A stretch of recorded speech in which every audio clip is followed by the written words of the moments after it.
everyone. So today we are going to start with the first chapter of microeconomics, that is introduction to microeconomics, and let's see what we are going to learn. Okay, so today we will start with first economy, like what is economy, economic problems, positive and normative economics, micro and macroeconomics, central problems, that is the most important part, and then organization of economic activities. So let's start. Okay so let's see economy क्या है। Economy एक system है, मतलब कि जैसे आप और मैं हैं, हम इंडिविजुअल्स हैं, हम अपनी नीड्स और अपनी वांट्स को सेटिस्फाई करने के लिए अर्न करते हैं, काम करते हैं, यही इकोनॉमी है। ठीक है, तो इकोनॉमी एक सिस्टम है प्रोवाइडिंग इंडिविजुअल्स उनको एक काम का तरीका देता है, means to work and earn a living to satisfy their wants and needs. ठीक है, तो ये अपनी नीड्स और वांट्स को सेटिस्फाई करने के लिए कोई भी इंडिविजुअल जो काम करता है, जो इस तरीके के सिस्टम है, साइकिल है, इसी को इकोनॉमी बोलता है। ठीक है, सो दे कैन डू सो, ये कैसे हो सकता है, द प्रोसेस ऑफ मैन्युफैक्चरिंग, कोई मैन्युफैक्चर करेगा तो कोई कंज्यूम करेगा तो कंजम्पशन आ जाता है, फॉर इन्वेस्टमेंट एक्सचेंज, तो यही सब हमारा इकोनॉमी है। देन इकोनॉमिक प्रॉब्लम्स, एक इकोनॉमी में बहुत सारी इकोनॉमिक प्रॉब्लम्स भी तो आती हैं। क्यों आती हैं? क्योंकि स्कैरसिटी ऑफ रिसोर्सेज है और हमारी वांट्स क्या है, हमारी वांट्स अनलिमिटेड है और एक रिसोर्स के हम ऑल्टरनेट यूज हो सकते हैं। ठीक है, तो अभी हम इसको देखते हैं। स्कैरसिटी ऑफ रिसोर्सेज मीन्स कि अगर हमारे पास कैपिटल है, लैंड है, लेबर है, ये सब जो है वो लिमिटेड है as compared to the demand.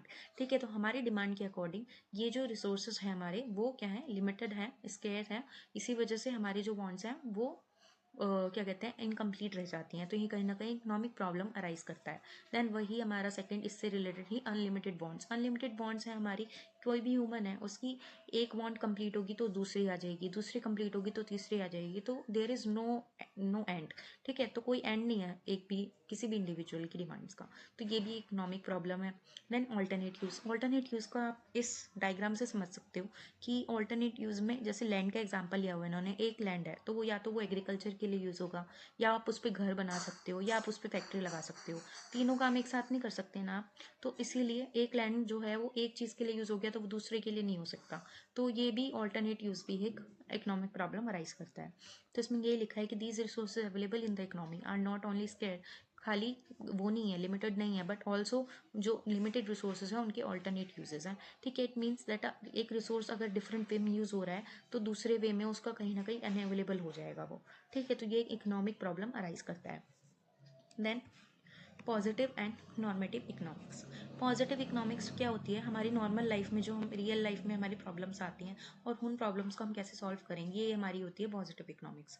Normative economics क्या होती है, नॉर्मेटिव इकोनॉमिक्स डील करती है विद द सॉल्यूशंस ओनली, कि एक कोई भी इकोनॉमिक प्रॉब्लम के लिए हम सॉल्यूशन कैसे ढूंढें। ठीक है, तो ये सिंपली आंसर करता है कि what ought to be done, कि क्या होना चाहिए। ठीक है, तो ये सॉल्यूशन की बात करता है। ठीक है, देन उसके बाद हम बात करते हैं micro and macro economics. Micro छोटा, ठीक है, तो माइक्रो मतलब कि माइक्रो आया है ग्रीक वर्ड से माइक्रोस, जिसका मतलब क्या है, स्मॉल, छोटा है। ठीक है, और मैक्रो मतलब क्या है, लार्ज, बड़ा। ठीक है, जो कि ग्रीक वर्ड से आया मैक्रोस। ठीक है, इसमें माइक्रो इकोनॉमिक्स में हम बात करते हैं इंडिविजुअल की, मतलब आप और मैं। ठीक है, और वेयर एज मैक्रो इकोनॉमिक्स में एज अ इकोनॉमी। ठीक है, जैसे हम पूरी इंडिया की बात कर रहे हैं, पूरी इकोनॉमी की बात कर रहे हैं, एज अ होल हम बात करते हैं, किसी एक या किसी दो की बात नहीं करते। ठीक है, देन माइक्रो इकोनॉमिक्स में हम स्टडी करते हैं बिहेवियर और choices made by individual businesses, मतलब कि इंडिविजुअल कंज्यूमर्स और इंडिविजुअल बिजनेसेस की बारे में हम माइक्रो इकोनॉमिक्स में बात करते हैं। ठीक है, कि in different aspects of goods and services in an economy.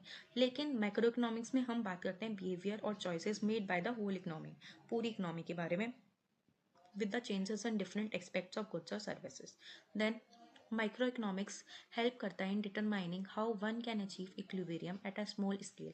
ये बात करते हैं कि इंडिविजुअल के बारे में, कि एक इंडिविजुअल जो है वो अपनी इक्विलिब्रियम लेवल को कैसे अचीव कर सकता है एक स्मॉल स्केल पे। और मैक्रो इकोनॉमिक्स बात करता है कि आप इक्विलिब्रियम को कैसे अचीव कर सकते हो। जो जैसे इंडिया है, इंडिया के में हमारी इनकम है तो और एम्प्लॉयमेंट लेवल है, हम उसको कैसे अचीव कर सकते हैं, वो ऐसा पूरा इकोनॉमी के बारे में बात कर रहा है। जो हम नेशनल इनकम और ये सब पढ़ते हैं तो वो नेशनल के लिए हो गया ना, मतलब कि पूरे देश के लिए हो गया। ठीक है, तो एम्प्लॉयमेंट लेवल पूरा देश का लेवल, ठीक है, कि कितने लोग जो हैं वो रोजगार है। ठीक है, then examples of micro economics. Micro economics में हमारा कंज्यूमर इक्विलिब्रियम आ गया, इंडिविजुअल डिमांड, मतलब इसमें सब कुछ इंडिविजुअल के पर्सपेक्टिव से आपको सोचना है, और जहाँ मैक्रो आएगा आप एज अ होल एक पूरी इकोनॉमी के बारे में सोच के चलोगे। ठीक है, तो इसमें वही है कि कंज्यूमर का इक्विलिब्रियम, एक बंदा है कंज्यूमर, उसी का इक्विलिब्रियम देखोगे। इंडिविजुअल की डिमांड, इंडिविजुअल की सप्लाई, इंडिविजुअल की सेविंग, सब कुछ इंडिविजुअल के बारे में बात हो रही है। प्राइस की भी अगर हम बात करेंगे तो एक नॉर्मल कॉमोडिटी के बारे में बात करें। Examples of macro economics. ठीक है, मैक्रो इकोनॉमिक्स में हम बात करते हैं जैसे general price level, poverty, rate of unemployment, national income. So we are talking about here as a whole. Okay, so हम यहाँ पे as a whole देखते हैं, एग्रीगेट सप्लाई कितनी है, एग्रीगेट डिमांड कितनी है, यहाँ किसी एक इंडिविजुअल की बात नहीं हो रही है। ठीक है, then moving forward, that is central problems of an economy. Central problems of an economy में हमारी तीन तरह की प्रॉब्लम्स है। पहला, क्या प्रोड्यूस करना है, कैसे प्रोड्यूस करना है, एंड देन किसके लिए प्रोड्यूस करना है। तो हमारी ये थ्री प्रॉब्लम्स आती हैं। ठीक है, व्हाट टू प्रोड्यूस, हमारे पास लिमिटेड रिसोर्सेज हैं, तो एक इकोनॉमी सारे गुड्स और सर्विसेज प्रोड्यूस नहीं कर सकती। एक इकोनॉमी को डिसाइड करना पड़ेगा कि इतने लिमिटेड रिसोर्सेज से वो क्या प्रोड्यूस करे। ठीक है, तो therefore first problem, central problem यही है कि सेलेक्ट करना गुड्स और सर्विसेज को क्या प्रोड्यूस करना है, कितनी क्वांटिटी में, कितनी नंबर ऑफ यूनिट्स प्रोड्यूस करनी है। ठीक है, फॉर एग्जाम्पल एक फार्मर है, उसको चॉइस करनी है बिटवीन डिफरेंट क्रॉप्स की, उसको क्या ग्रो करना चाहिए। एक पीस ऑफ लैंड है तो उस पर वो एक ही चीज़ ग्रो कर सकता है। ठीक है, तो उसको खुद डिसाइड करना पड़ेगा कि उसे कौन सी क्रॉप ग्रो करनी चाहिए। ठीक है, देन हाउ टू प्रोड्यूस में हम बात करते हैं कि आफ्टर डिसाइडिंग, हमने एक बार ये डिसाइड कर लिया कि भाई क्या प्रोड्यूस करना है, अब नेक्स्ट वो ये कि अब हम उसे प्रोड्यूस कैसे करेंगे, तो मैन्युफैक्चरिंग कैसे करेंगे उसकी। तो इसमें दो तरीके की टेक्निक्स होती हैं, that is labour intensive technique and capital intensive technique. ठीक है, लेबर इंटेंसिव टेक्निक होती है जिसमें हम ज़्यादा लेबर का यूज़ करते हैं, और कैपिटल इंटेंसिव टेक्निक होती है जिसमें हम ज़्यादा कैपिटल का यूज़ करते हैं, मतलब मशीन्स का यूज़ करते हैं। ठीक है, तो एक ऑर्गेनाइजेशन ये चीज़ डिसाइड करता है डिपेंडिंग ऑन वेरियस फैक्टर्स, जैसे कि नेचर ऑफ द प्रोडक्ट क्या है, ठीक है, साइज़ क्या है मार्केट का, और लोकेशन क्या है, बजट क्या है। ठीक है, जैसे इसने एग्जांपल दिया है कि एक पुअर फार्मर है, वो क्या सिलेक्ट करेगा, वो लेबर इंटेंसिव करेगा, क्योंकि वो उसके पास इतने पैसे नहीं है कि वो मशीन को अफोर्ड कर सके, तो वो क्या करेगा, लेबर इंटेंसिव टेक्निक को यूज़ करेगा, because that is cheap. And rich farmer जो है वो क्या कर सकता है, वो अफोर्ड कर सकता है मशीन्स को, इसीलिए वो कैपिटल इंटेंसिव टेक्निक यूज़ करेगा।